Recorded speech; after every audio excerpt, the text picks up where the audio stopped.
Here on the ground, change happens fast. Problems feel frequent and urgent. It's loud and anxiety runs high. From a satellite view, the Earth looks the same as it did thousands of years ago. We've been here before. Let's learn from our past and shoot for a better future.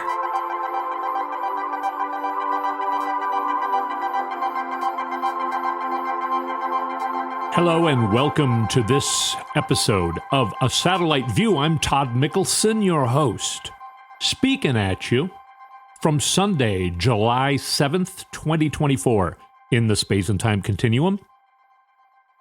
What a week again. Of course, it was the 4th of July, so there were, Congress was out of town. The Supreme Court made a ruling and then ditched town because they knew that they're basically torching the country. We're going to talk about that and some surprising developments that will probably unfold this next coming week on the Supreme Court. Right now, though, I want to go back in time to 1864. One of the most hated at the time presidents of the United States, Abraham Lincoln. None of us were alive in 1860 and 1864. But we can look at history. Abraham Lincoln had to sneak in to Washington, D.C. in 1860 in a costume because there was so much chance of him being assassinated, so many death threats. In fact, after the election and even before his inauguration, states started to secede from the Union. Now, of course, we don't remember that. Do you remember that? I don't remember that, but I know about it. And I think most of you do as well. That was the beginning of the Civil War. Those states ended up fighting against the other states. That's how much that president was hated. He was called the most liberal president the country ever had. The conservatives were afraid of losing slavery. And the most liberal president being elected was making it look more and more likely that that would happen. Anyway, we're not going to concentrate on the Civil War, but as shaky as things were in 1864 for the re-election of Abraham Lincoln, there was a war, a civil war going on. That seems like a pretty bad domestic problem to be having, yet he won. He won the re-election. Now, there were many factors involved in that, but even though that was an unusual election because a lot of the states weren't voting for the president because we were in a civil war and they weren't really considered part of the United States, the whole idea of the quote-unquote United States was up in the air. Now, a historian, his name is Alan Lichtman. You've heard me talk about him. You've heard him speak on this show before. Not that I got him as a guest or anything. I played a clip of him on a TV show. He's an American historian, and he hooked up with Vladimir Kalas-Barok, a Russian geophysicist, in 1981. Together, they adapted prediction methods that Kalas-Barok had designed for earthquake prediction. This system is a 13-point checklist that assesses the situation of the country and political system ahead of a presidential election. When 5 or fewer items on the checklist are false, the incumbent party nominee is predicted to win the election. But when 6 or more items on the checklist are false, the challenging party nominee is predicted to win. They went back to every election since 1864. And this system proved to be correct in every election since 1864. That's how they patterned it. They looked at all these different points and they came up with these 13 keys, they call it. It's called the keys to win the White House.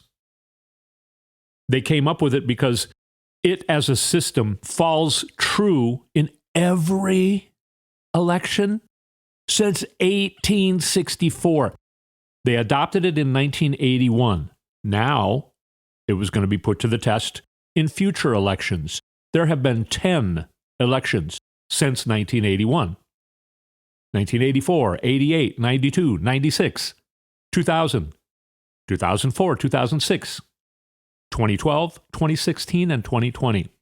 10 elections, and these keys have predicted every single election of those 10. This 13 keys has been correct in every election leading up to today, since 1864. Polling, okay, let's go now to 2016, coming ahead in time, but still backwards from now. 2016, Sam Wang, he is the head of the Princeton Polling Consortium. In 2016, he said 99% chance Hillary Clinton would win. And he said, if Donald Trump gets more than 240 electoral votes, I will eat a bug on television. That's what Sam Wang said he would do, and that's what Sam Wang did. On CNN, he ate a cricket because he was wrong in 2016. You know who was not wrong? Alan Lichtman, using the keys to the White House. I remember watching Alan Lichtman back then, and it scared the crap out of me because he had this claim: I've predicted every election correctly since 1864, basically, but certainly since 1984. 1984, by the way, a lot of Republicans wanted Reagan to step aside because he was too old. Reagan actually was showing signs of Alzheimer's, not even early onset Alzheimer's, just Alzheimer's, because he was 73 years old in 1984. He stayed in, and of course, the keys to the White House showed he would win. He won 49 states. What do you think of that? I mean, he won every state except Minnesota. Minnesota has not voted for a Republican president since 1972. Yet everybody's hair is on fire. Oh my God, Trump's going to win Minnesota. No, he's not. No, he's not. Why would we listen to polls? The Princeton Polling Consortium, that sounds pretty, like all knowledgeable on polls. Polls have been wrong. So wrong for 20 or more years, but certainly since 2016, every poll on every election has been wrong. Every poll in every election since 2016 and including 2016 have been wrong. Why would we listen to those? I mean, come on, people. We need to stop it. Corporate media is going on these polls. Here's another reason why not to listen to the polls. Some polls, since the debate, show that Donald Trump has gained. But then some polls show that Joe Biden has gained. Some polls even show Joe Biden was losing before the debate, and then polls taken after the debate now have him winning in polls. So why would we consider those as being valuable information when they contradict themselves? Now you just have people on Fox choosing the polls that they like, and people on MSNBC still choosing the polls that Fox likes. Nobody's talking about the polls where Biden's winning, including me. You know why? Because I don't care about polls. They have been consistently wrong for a long time. The keys to the White House has been consistently correct for a really long time. Basically, since the second election where we had the Democratic Party against the Republican Party.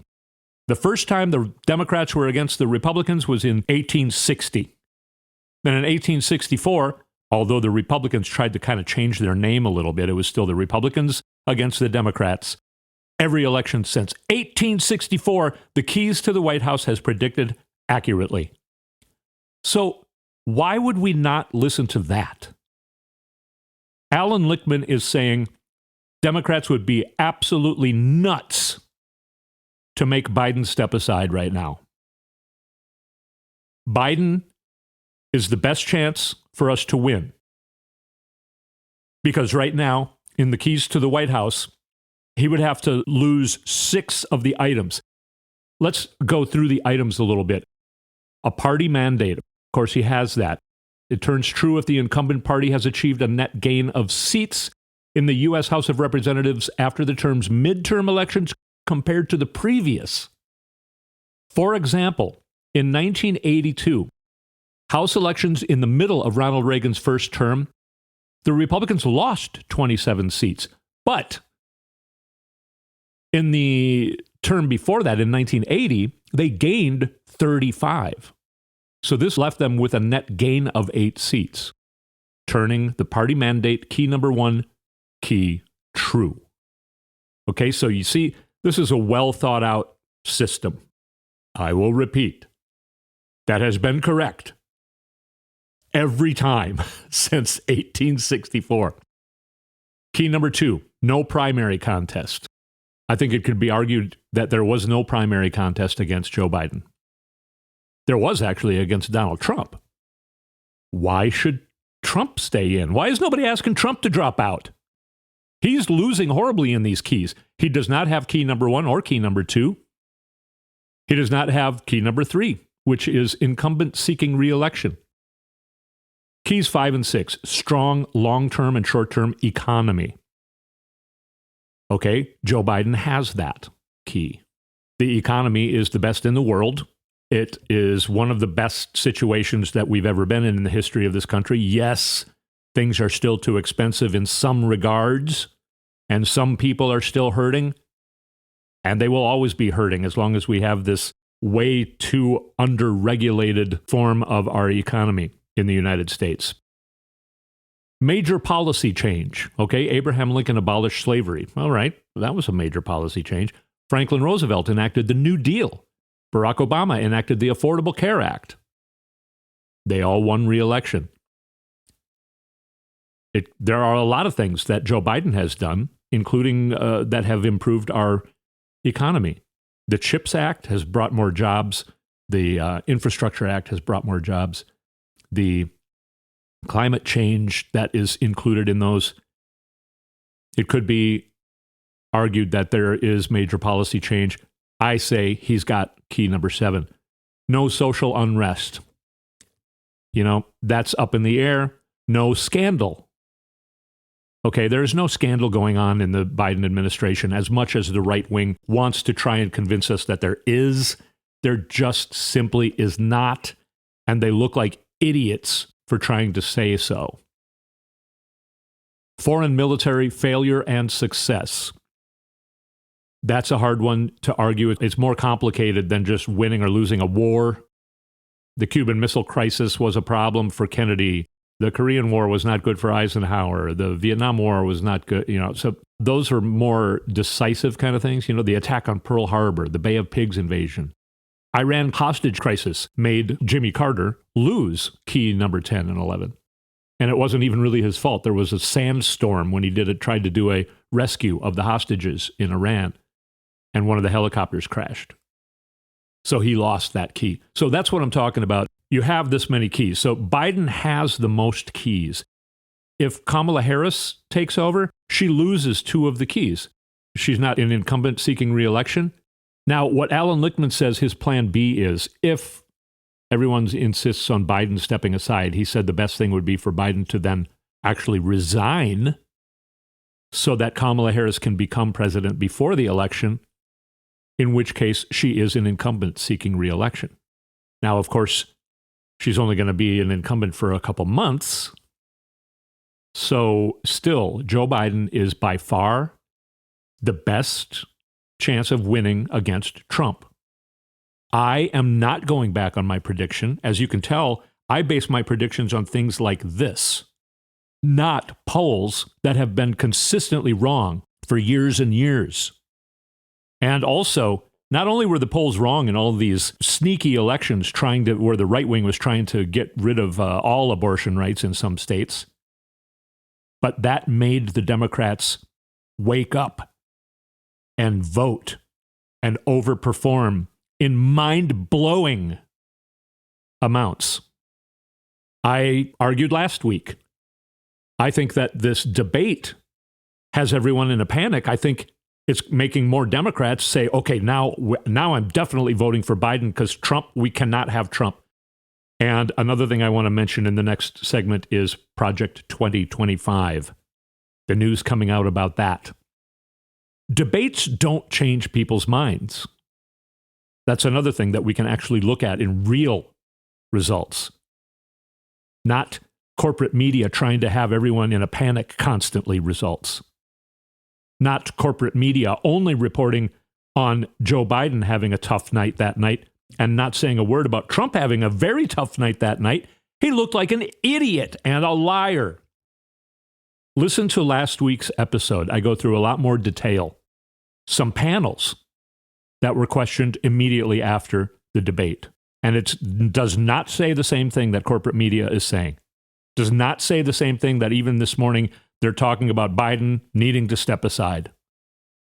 That's the corporate media wanting all of us to be scared. I've become convinced over the last 2 weeks that the corporate media wants Donald Trump to win because they think it would be a more fun news cycles, forgetting that they'll all get thrown in jail or murdered, hung, or something by Donald Trump.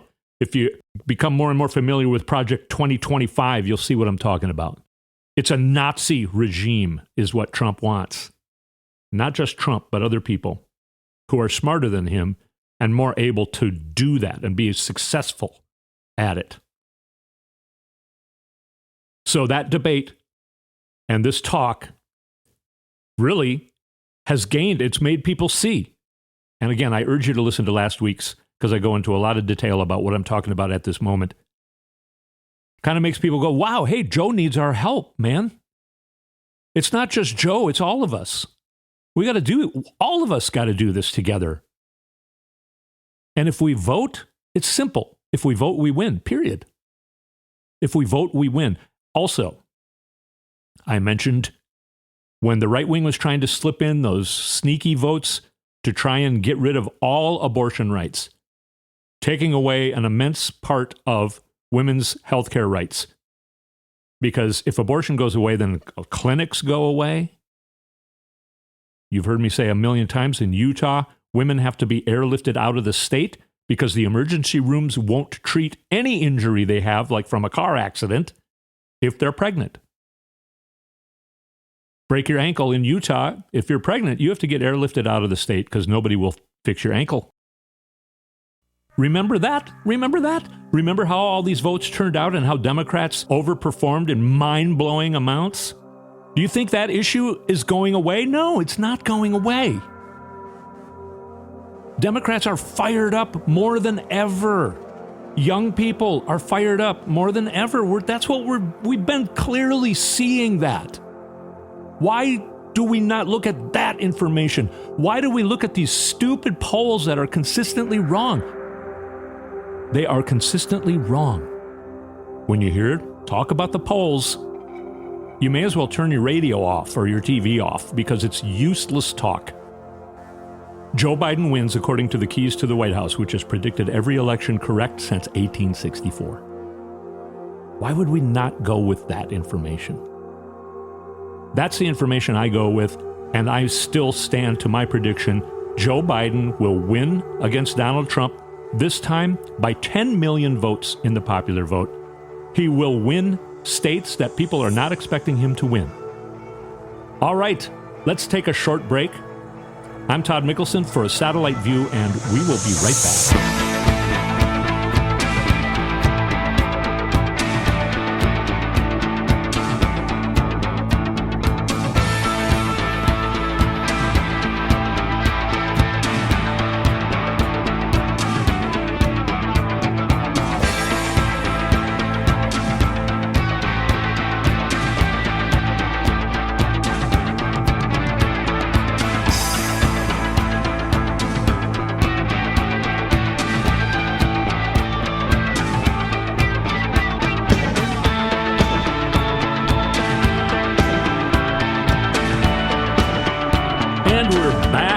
Satellite view. Todd Mikkelson here with you. Reminding you, if you like the music you're hearing on this show, go to toddmikkelson.com, press the music link, and you can have access to tons of music I've written over the years, including what you're hearing here. All right. Wow. The Supreme Court. Nobody trusts the Supreme Court anymore. And they basically lit everything on fire and then left on vacation this last Monday. They'll be gone for a long time, but Congress is coming back tomorrow. And they have some things to talk about concerning the Supreme Court. Finally, they've crossed some sort of line to make the Congress stand up and do something. Right now, let's go back in time. September 11th, 1991. This is the Senate confirmation hearing for Clarence Thomas. And I have no reason or agenda to prejudge the issue or to predispose to rule one way or the other on the issue of abortion. All right. How long ago is 1991? 33 years. Clarence Thomas was in his mid-40s or early 40s. They place him on the Supreme Court. They get him confirmed even though he's got a record of sexually harassing his employees. Does that sound familiar? They get him on the Supreme Court because they know he will do their bidding. And then they wait. And time moves forward. Now we're at January 11th, 2006. The confirmation hearing for Samuel Alito. Roe versus Wade is an important precedent of the Supreme Court, and the Supreme Court has reaffirmed the decision, sometimes on the merits, sometimes in Casey, based on stare decisis.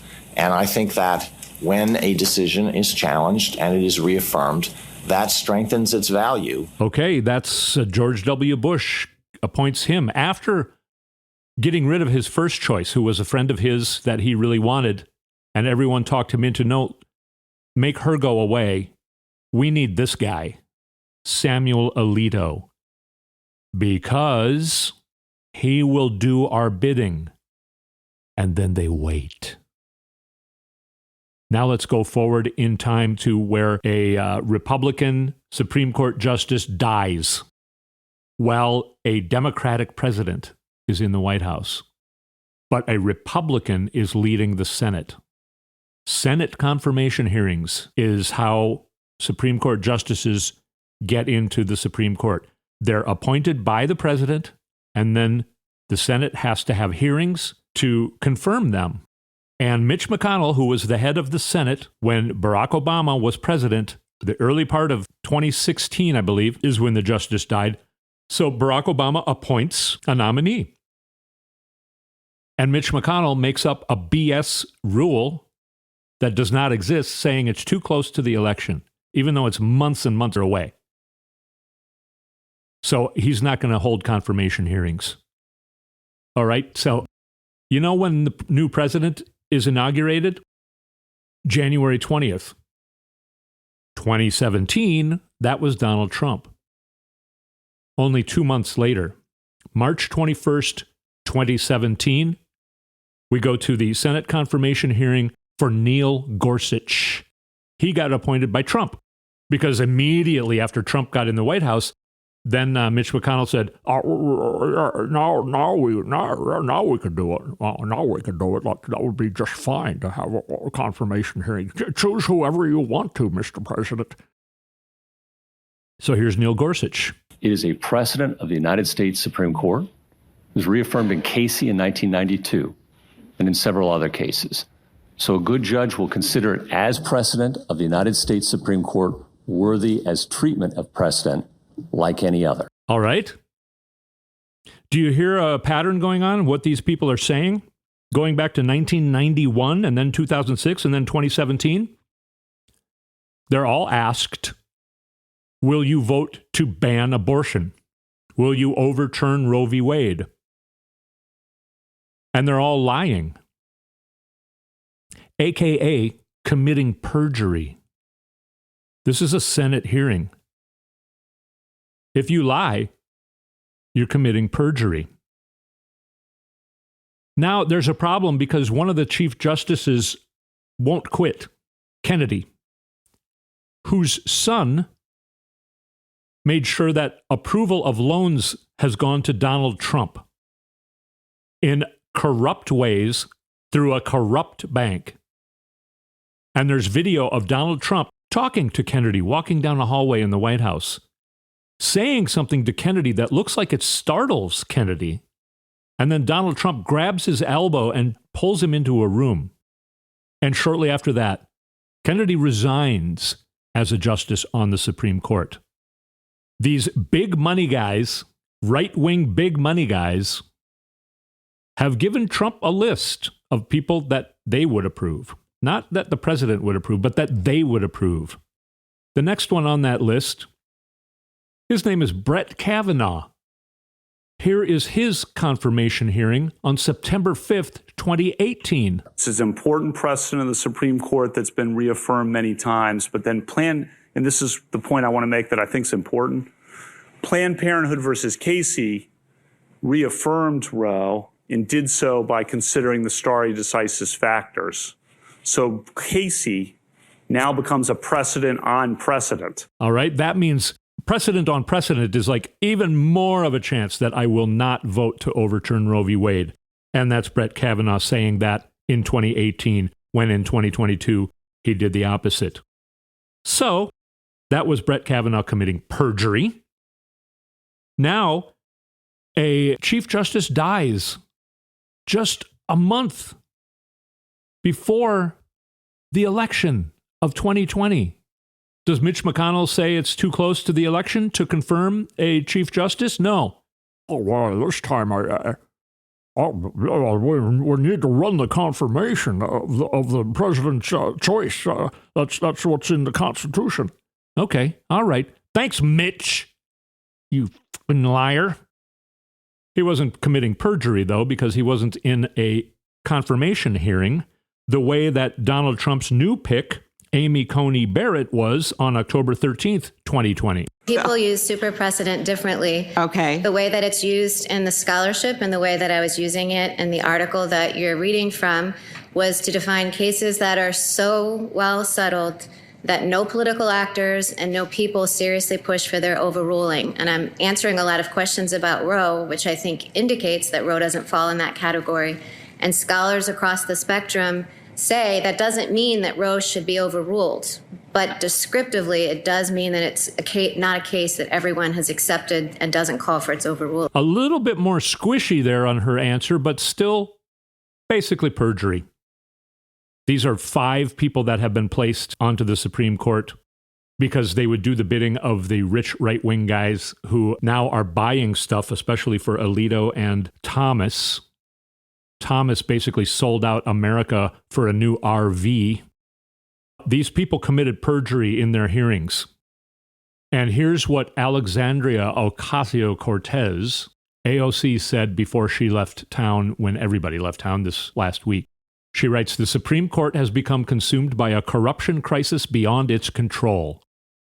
Today's ruling, Monday's ruling about the immunity of the president, today's ruling represents an assault on American democracy.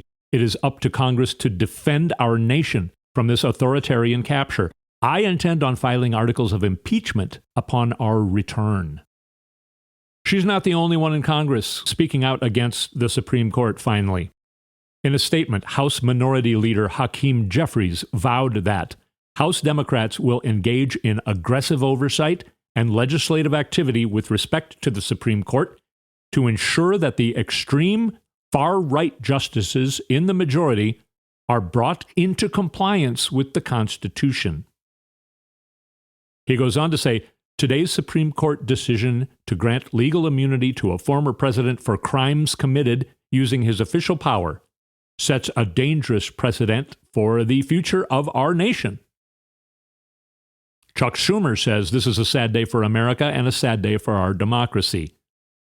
The very basis of our judicial system is that no one is above the law. Treason or incitement of an insurrection should not be considered a core constitutional power afforded to the president.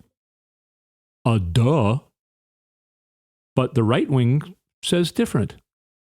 Okay, what if Joe Biden decides to call SEAL Team 6 against his political rival? Will you try and have the DOJ go after him after he's no longer president? No, of course not, because you'd stick to what you say, right? Because that's what you always do. No, that's never what they do.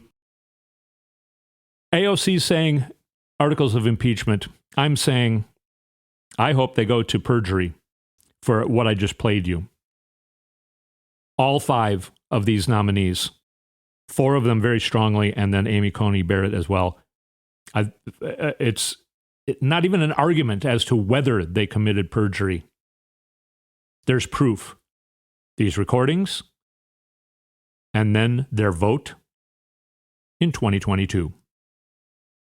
All right, that's proof that they committed perjury. They did exactly what they said they would not do in their confirmation hearing with the Senate. AOC could very well call all 5 of these people, certainly 4 of the 5, to be impeached for committing perjury. And I hope that's what she does. I'm not sure what she's going to try and impeach them for, because she's talking about this immunity ruling. She's not talking about the abortion ruling, the Roe v. Wade ruling. I hope you enjoyed that deep dive into the Supreme Court going back in history.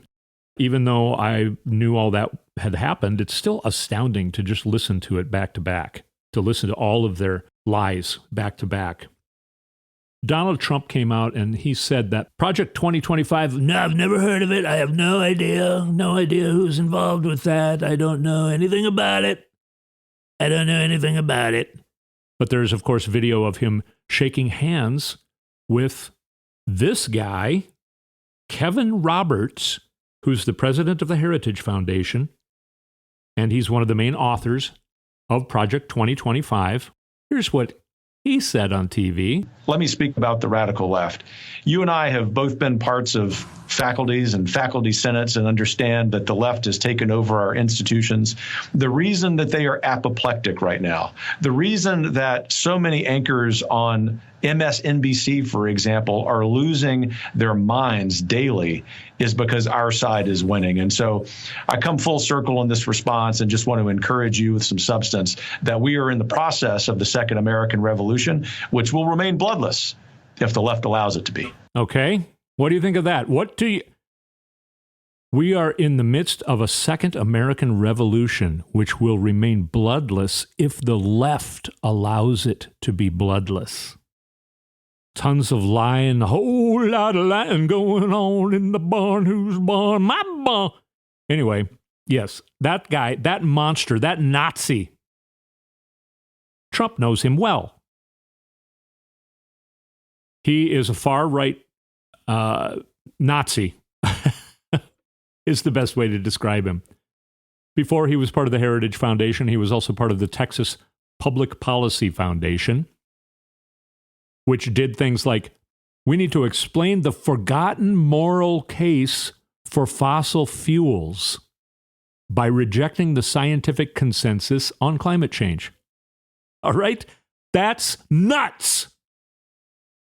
That's this guy. And I want to comfort you in pointing out, America is getting scared to death right now of Project 2025. It has been exposed by this guy. I was going to play you a clip of this guy last week, but I didn't. I ran out of time. He said other scary stuff more than a week ago on TV, on MSNBC. They want to deport up to 12 million people.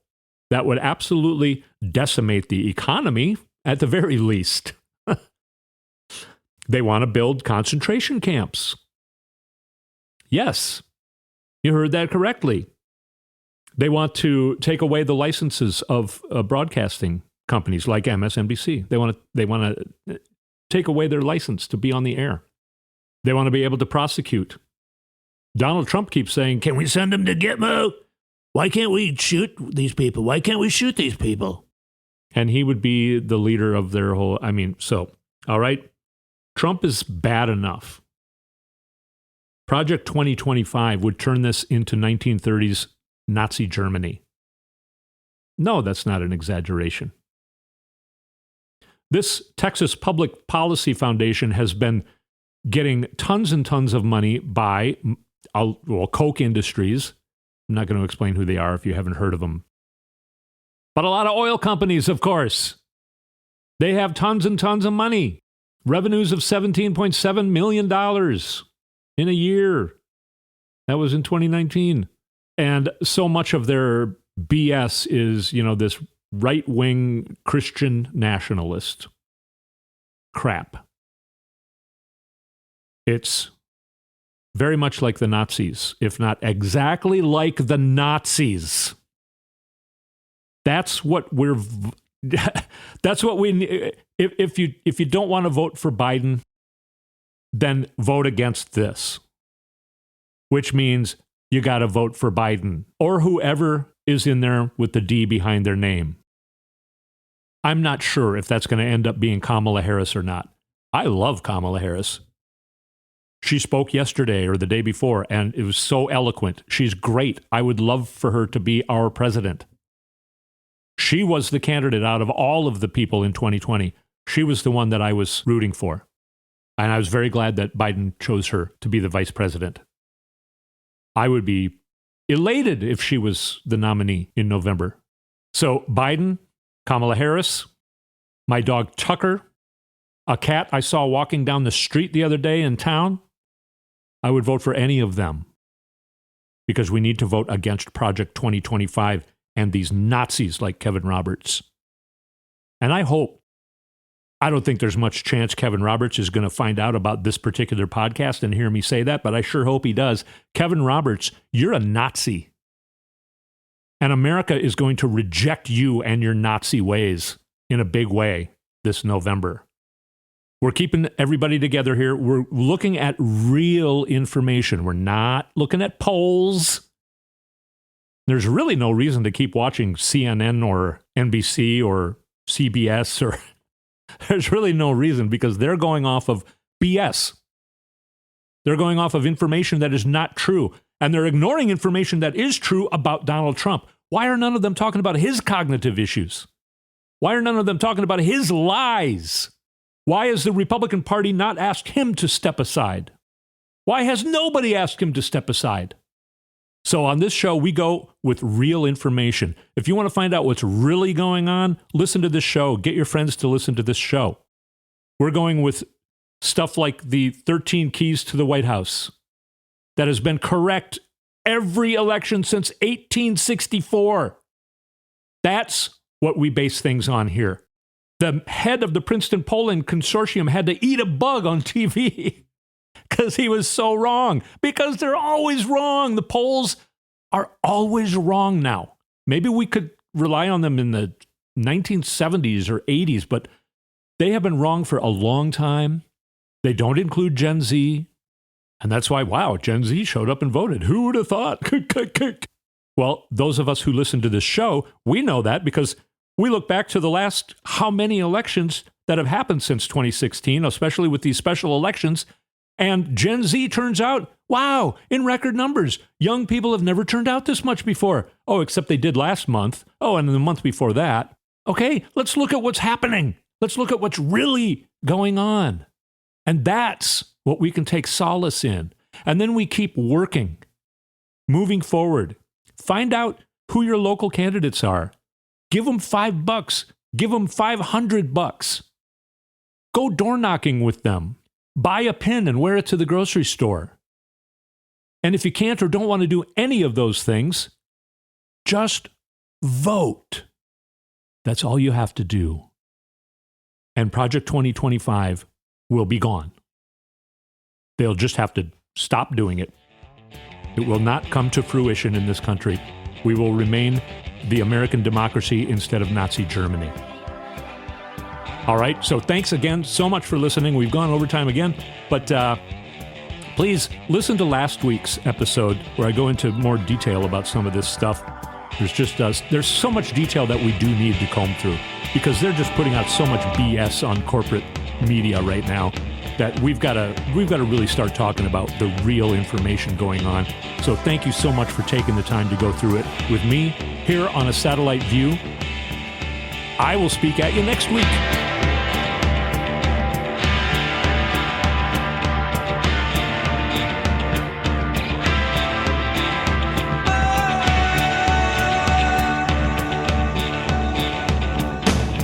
You've been listening to A Satellite View with Todd Mikkelson. Go to toddmikkelson.com for links and more information.